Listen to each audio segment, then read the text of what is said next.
네, 말씀 전하겠습니다. 오늘 아침에 일어나자마자 제가 제일 먼저 한 것은 날씨가 어떤가 확인을 했어요. 오늘 우리가 야외에서 같이 예배를 드릴 수 있을까 없을까. 근데 비가 멈추기 시작한 거예요. 그래서 하늘을 보니까 먹구름이 조금 물러가기 시작하는 거예요. 그래서 바로 옥수수를 쪄댔습니다. 그리고 여러분을 이제 데리러 가는데 하나님께 기도가 나오는 거예요. 주님, 장대 같은 비를 안 내리게 해주셔서 감사합니다. 장대 같은 비를 내려도 저는 예배를 우리는 드릴 것이요, 하늘이 맑아도 우리는 하나님께 예배를 드릴 것입니다.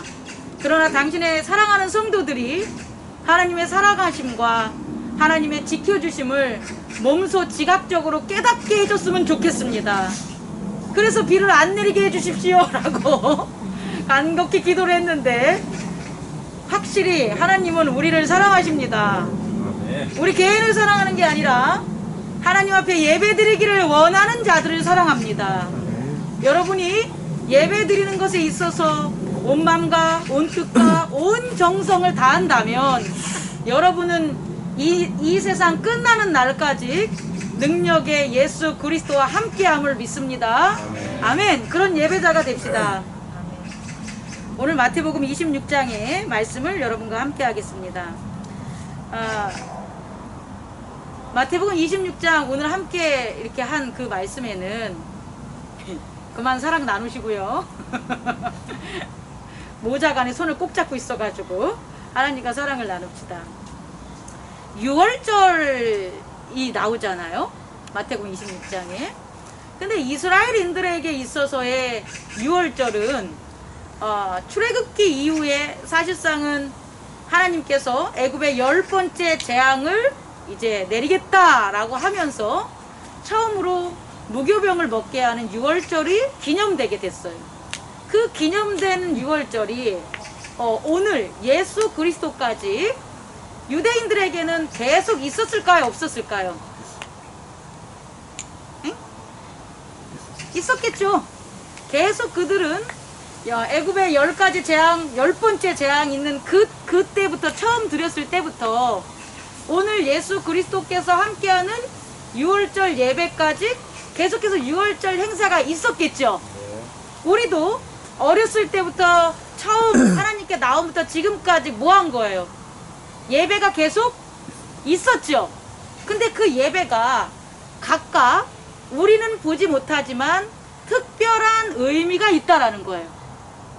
우리는 동일하게 잘 되게 해주세요, 건강하게 해주세요, 부자 되게 해주세요 라는 우리의 의미를 가지고 예배를 드릴지 몰라도 처음 하나님을 만날 때부터 죽을 때까지 오직 자기의 목숨과 자기의 재산과 자기의 명예 때문에 예배를 드리는 사람이 있을지 몰라도 하나님께서는 하나님의 6월절과 하나님의 예배는 하나님이 정한 특별한 의미들이 있을까요? 없을까요? 있다라는 거예요. 여러분이 지난주도 드리고 요번주도 드리고 다음주도 드리겠지만 여러분은 동일할지 몰라도 여러분을 예배처로 택하시고 이끄시는 하나님은 특별한 의미들을 가지고 있으심을 믿으시기 바랍니다. 그 의미를 발견하는 자가 오늘 예수 그리스도의 떡과 그의 포도주를 나누는 거예요. 그 귀한 시간 갖길 원해요. 그러니까 제가 여러분들에게 드리고 싶은 첫 번째는 이 6월절이 특별한 6월절이라는 거예요. 그동안 유대인들이 지내던 6월절이 아니라 예수 그리스도께서 그가 마지막으로 그의 제자들과 함께 있는 엄청난 스페셜한 특별한 6월절이라는 거예요. 아니, 뭐가 그렇게 특별하냐는 거예요. 그걸 발견해야죠. 그 먼저 특별한 걸 발견하고 그것을 발견하지 못하게 막는 게 뭔지를 전하면서 말씀을 마칠게요. 그럼 특별한 건 뭐냐 봤더니 특별하게 예수님께서 그의 제자들을 모아놓고 뭐라고 말씀하십니까? 그들이 먹을 때에 예수께서 떡을 가지사 축복하시고 그래요. 그러니까 떡에다가 예수님이 축복했다는 거예요. 그러면 여러분, 그냥 일반적으로도 예수님은 그동안 제자들하고 브레드를 먹었어요? 안 먹었어요? 먹었겠죠. 그런데 축복할 때가 있다라는 거예요. 특히 성경에서 떡을 축복할 때가 언제 있냐 봤더니 오병이어의 기적이 있었을 때가 있어요. 그때 다른 걸 축복한 게 아니라 물고기와 떡을 축복했다는 거예요. 그러면 물고기와 떡에 누가 임하신다는 거예요? 하나님의 계획이 임하신다는 거예요. 다시 말해, 이 유월절 제자들과 떡을 나눌 때 제자들을 축복한 게 아니라고요. 무엇을 축복했냐면 그 떡을 축복하시고 그 다음에 뭐 하냐면 떡을 나누면서 제자들에게 주시며 이르되 받으라, 받아 먹으라, 이것은 내 몸이니라 그런 거예요. 원래부터 모든 브레드가 축복받은 게 아니라 이 유월절에 이 순간에 예수 그리스도와 나누는 이 떡에만 예수님이 뭘 해줬다는 거예요? 축복을 해서 이 떡을 나는 나누겠습니다 라고 한다면, 아니 나 안 먹을래요 라고 하는 사람도 있을 거잖아요. 근데 이 떡을 주님이 축복해 주셨기 때문에 이걸 먹겠습니다 하는 자들에게만 무엇을 나눈 거예요? 그리스도의 몸을 나눈 거라고. 모든 떡이 다 예수님의 몸이 아니라 마지막 십자가로 가시기 전에 예수님께서 그 떡에 축복한 그 떡을 먹을 기회가 있었던 그들에게만 예수 그리스도의 몸을, 말씀을 체험할 수 있는, 그 지각의 세계에 나타낼 수 있는 그 축복을 줬다는 거예요. 이해할 수 있겠습니까? 그래서 그 몸, 그 떡이라는 건 뭐냐 봤더니 축복받은 떡이라는 거예요. 그럼 예수님의 몸은 어떤 몸이라는 거예요? 축복받은 몸이라는 거예요. 그 축복받은 몸을 제자들이 뭐 한 거예요? 나눈 거예요. 그럼 그 떡을 먹은 자들은 어떤 몸을 가지게 될까요? 축복받은 몸을 가지게 된다고요. 아멘? 아멘. 아, 이 얼마나 아주 멋집니까? 그런데 요한복음을 보면 이 순간 이 몸을 안 먹고 나간 자가 있다는 거예요. 그게 누굴까요? 가론 유다가 되는 거예요. 축복받은 몸을 나누지 못하고 그냥 먹다가 예수님의 축복의 기도 없이 자기가 손을 이렇게 양심에 찔려서 그 자리를 벅차고 나간다는 거예요. 우리도요, 예수 그리스도를 믿는 이유는 그의 부활의 몸, 그의 축복받은 몸을 나누기 위해서예요. 근데 예수님께 순종하거나 죄를 회개하지 않으면 꼭 예수님께서 어떠한 예배나 어떠한 안수나 어떠한 자리에서 축복받은 그 몸을 나누려는 그 순간 그 못 받고 그 자리에서 박차 나가는 일들이 있다라는 거예요. 여러분 한번 잘 생각해 보세요. 아, 내가 우리 성찬을 여러 번 했는데 그 성찬을 했을 때 이 몸이 정말 이 성찬의 그 떡이 예수 그리스도의 이름으로 성령의 능력으로 축복받았다라고 내가 믿고 그 순간 마셨던 사람은 성찬을 임할 때에, 그리고 그 이후에 아, 내 몸은 예수 그리스도의 부활로 내 몸도 부활할 거야 라는 믿음이 생긴다는 거예요. 근데 그것을 나누지 못한 자는요, 몸에 대한 기존의 자기의 경험과 지식에서 벗어나지 못해요. 그래서 자기의 몸을 이따가도 얘기하겠지만 그리스도의 몸으로, 아까 우리 기도도 잘해줬지만 그리스도의 몸으로 하지 않고 여전히 교회를 100년 다녀도 1000년 다녀도 그 몸을 자기의 몸으로 사용하고 산다는 거예요. 두 번째는요, 두 번째 뭐라고 합니까? 또 잔을 가지사 감사기도 하시고, 요번에는 그 잔을 드신 다음에 뭘 한 거예요? 감사기도 했단 말이에요. 그럼 이 감사기도한 뭐가 되는 거예요? 잔이 되겠죠. 아, 그럼 예수님은 뭘 감사할까요? 하나님의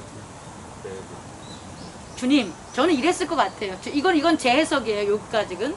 저는요, 그 5,000명, 그 6,000명 수많은 무리들이 그렇게 따랐을 때 그들이 다 떠나가고 이 12명, 바로 이 순간 이 직전에 한 명 떠나가고 11명의 제자들에게 이 언약의 잔을 나눌 수 있게 해주는 게 얼마나 감사한지 모릅니다 라고 했을 것 같아요.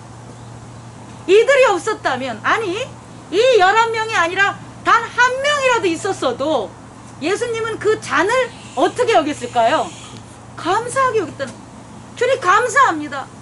만약에 한 명도 없었다면 제가 어떻게 제 피가 하나님의 구원에 되는, 영생에 되는 보혈의 피라는데 그걸 제가 어떻게 나눌 사람이 없잖아요. 근데 11명의 제자를, 우리 행복나눔 교회 여러분들을 이렇게 보내주셔서 제가 이 잔을 나눈다면 얼마나 감사하겠냐는 거예요. 주님이 저를 부활에 살리실 텐데 그 부활에 살리는 생명의 언약을 제게 주셨는데 그것을 나눌 수 있는 11명을 주셔서, 우리 행복나눔 교회의 성도님들을 주셔서 전 너무 감사합니다 라고 그 잔에 뭐 하는 거예요? 감사가 들어갑니다. 언약을 주신 새 생명이 들어간 것에 대한 감사를 나눈 거예요. 그럼요, 이 제자들은요, 이 언약을 어떻게 받을까요? 예수의 피가 영생의 하나님의 언약임을 지금 성찬을 통해서 받은 거잖아요. 그러면 그 새 생명이 얼마나 감사한지는 그들은 평생 동안 새기고 살까요? 잊어버리고 살까요? 새기고 살아간다는 거예요. 그들의 언약이 얼마나 감사한지. 베드로가 나는 금도 없고 음도 없지만 하나님께서 주신 나사렛 예수의 이름으로 일어나 걸으라 라고 했을 때 베드로가 가진 가장 중요하고 가장 그레이트하고 가장 큰 게 뭐냐 봤더니 예수 그리스도의 이름에 바로 언약이라는 거예요. 제자들이 그렇게 바뀐 거예요. 뭘 통해서? 이 유월절을 통해서. 이 유월절은 작년에도 있었었고 그 전에도 있었을 것이고 앞으로도 있었을 텐데, 분명한 변화는 예수 그리스도께서 떡을 축복하사 그의 몸을 나누고 잔을 축복해서 그의 피의 언약을 나눔으로 말미암아 앞으로 이루어지는 유월절은 전혀 다른 유월절로 바뀌게 된다는 거예요. 자, 이제 어떻게 설명하겠습니다. 그럼 어떻게 유월절이 바뀌어졌냐면, 여러분 잘 들어야 돼요. 잘 들어봐요. 맨 처음 유월절은 어떤 유월절이었어요? 내가 이 악이 많은 죄악이 가득한 이 애굽의 모든 것들을 다 쓸어버리고 내가 유일한 하나님 됨을 나타내리라 라고 하면서, 너희들이 살기를 원한다면 어린 양을 잡아서 문설주에 그 피를 바르고 너희들은 그 시간에 뭐를 해라? 누룩이 들어가지 않는 무교병을 먹고 있어라 라고 한 거예요. 그럼 이때 하나님 여호와께서 내려오셨을 때는 무슨 일을 하려고 내려온 거냐면, 무슨 일을 하려고 내려왔어요? 문설주에 피가 바른 사람은 안에 있고 밖에 있는 사람들이 다 죽은 거라고. 밖에 있는 사람들의 장자들이 죽은 거고 밖에 있는 사람들의 가축의 첫 번째 것들이 다 죽은 거예요. 그럼 예수님이네. 그때 유월절은 무엇을 없애려고? 악을 없애는 문설주 밖에 있는 것에 하나님의 역사가 일어났다면, 예수 그리스도의 몸을 나누고 피를 나눈 이 유월절 이후에는 밖에 사람들에게 일어나는 게 아니라고. 이제 내면의 세계에 예수 그리스도의 피와 떡을 먹은 사람이 그들에게만 일어나는 변화가 있다라는 거예요. 그게 뭐냐?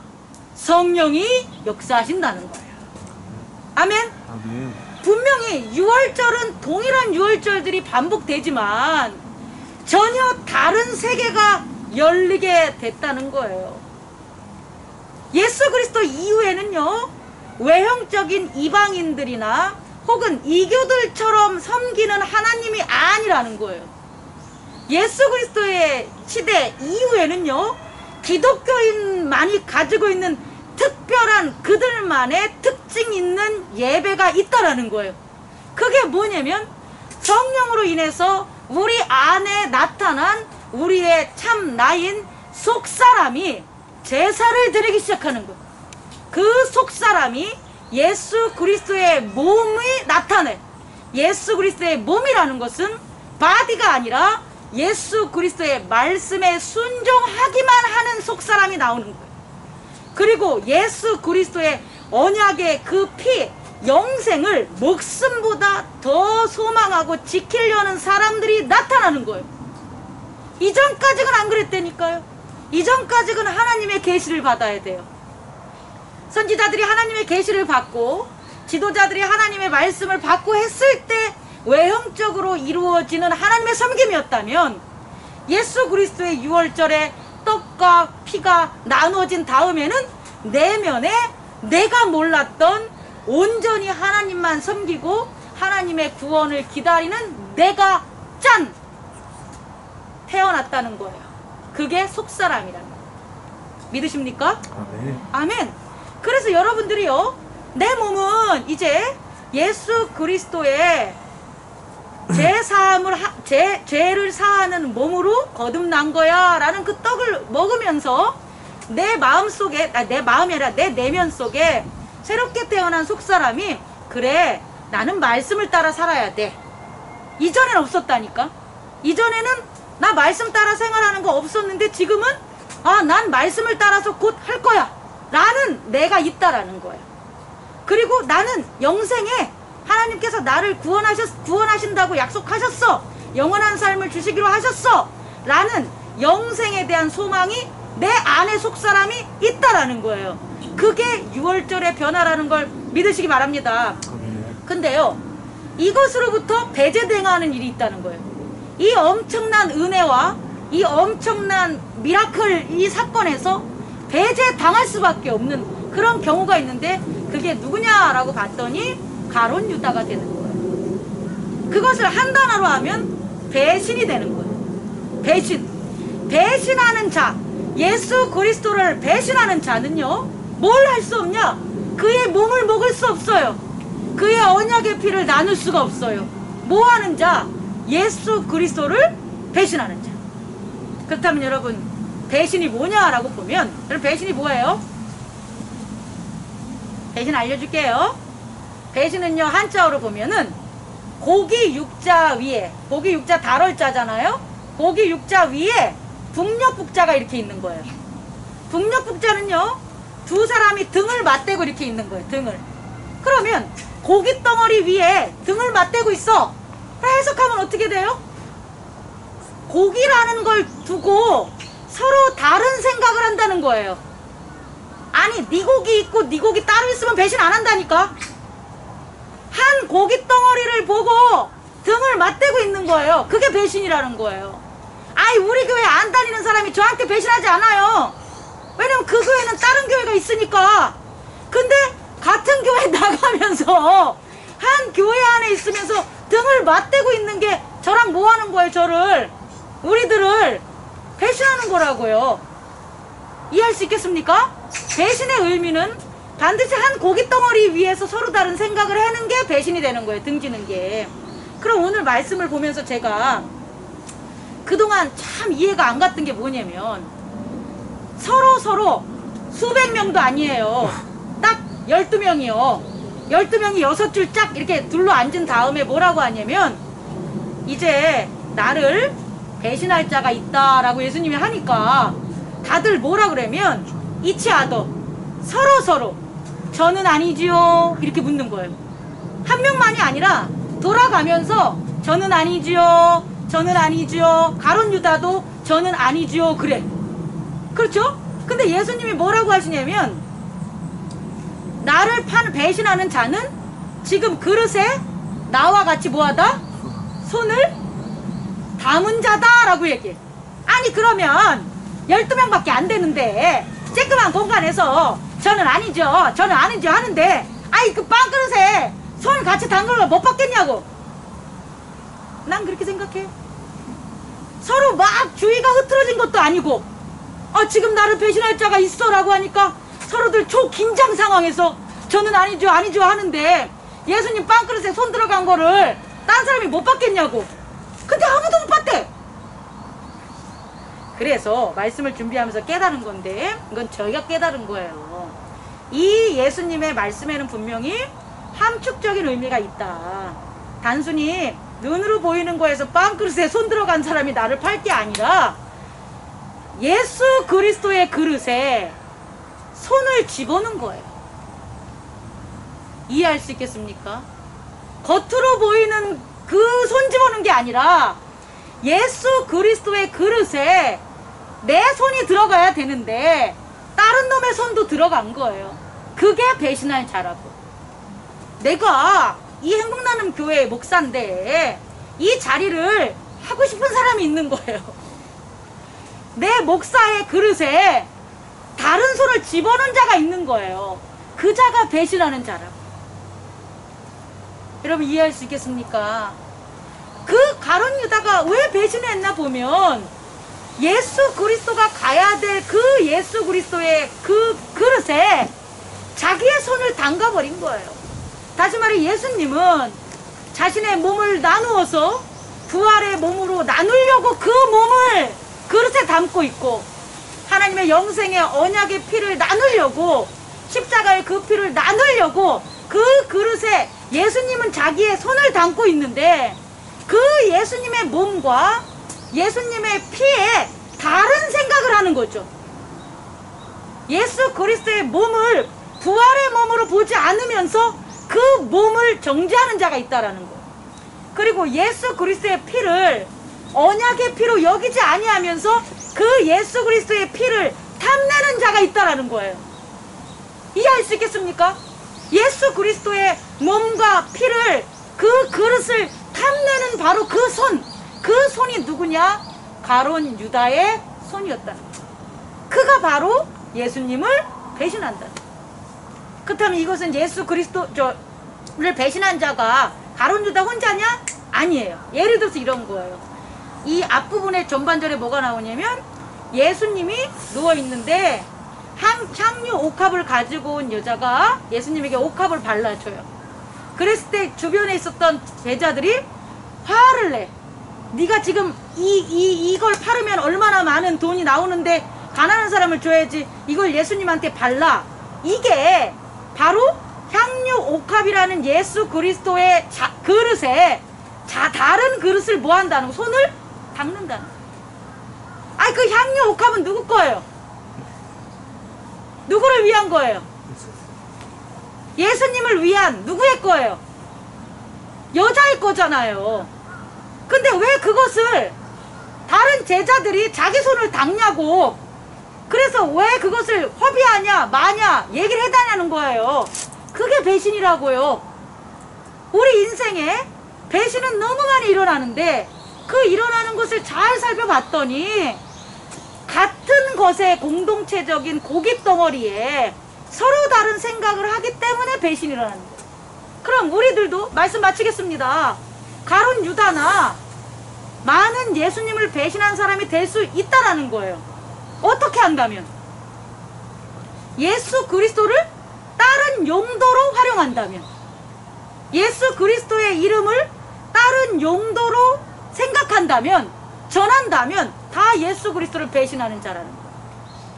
예수 그리스도께서 우리에게 오신 것은 부활의 몸을 주신 그의 말씀임 외에 다른 것, 말씀을 잘 전달해서 돈을 많이 벌고, 말씀을 전달해서 지식을 얻고, 말씀을 전달해서 사람들의 마음을 얻어가지고 막 이렇게 되려고 하고, 이런 것들이 뭐가 되냐?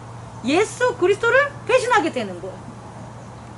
예수 그리스도의 언약의 피인 영생에 대한 그 하나님 나라를 갖다가 나누려고 그가 십자가에 못 박혀 돌아가셨는데, 그게 아니라 그의 십자가의 피로 두려움을 준다든지 저주를 준다든지 아니면 권력을 이용한다든지 이런 것들로 사용하려고 하는 자들이 바로 뭐다? 예수 그리스도를 배신하는 용도로 사용한다는 거예요. 말씀을 마치겠습니다. 사랑하는 성도 여러분, 이제 6월절이 지나갔어요. 그리고 우리는 이 6월절에 예수 그리스도의 축복의 떡, 몸을 먹음으로 우리는 뭐 할 수가 있어요? 부활할 수 있는 말씀의 몸을 얻을 수 있어요.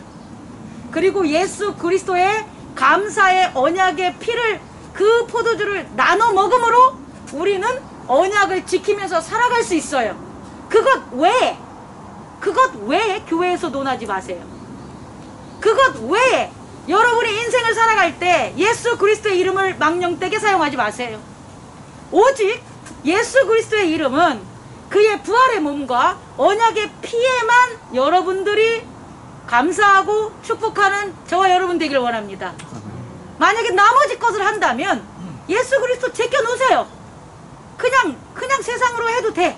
근데 그게 아니라 예수 그리스도의 이름을, 그의 십자가와 부활을 다른 쪽으로 해서 아주 정말 배신하고 나중에 잘 교회 나오는 것 같다가 죽음으로 꼴깍꼴깍 하기 바로 직전에 하나님이 안 살아계셔 라고 하면서 배신하고 구원 못 받는 그와 같은 멍청한 자들이 되지 않기를 저는 여러분들에게 권면하고 간구합니다.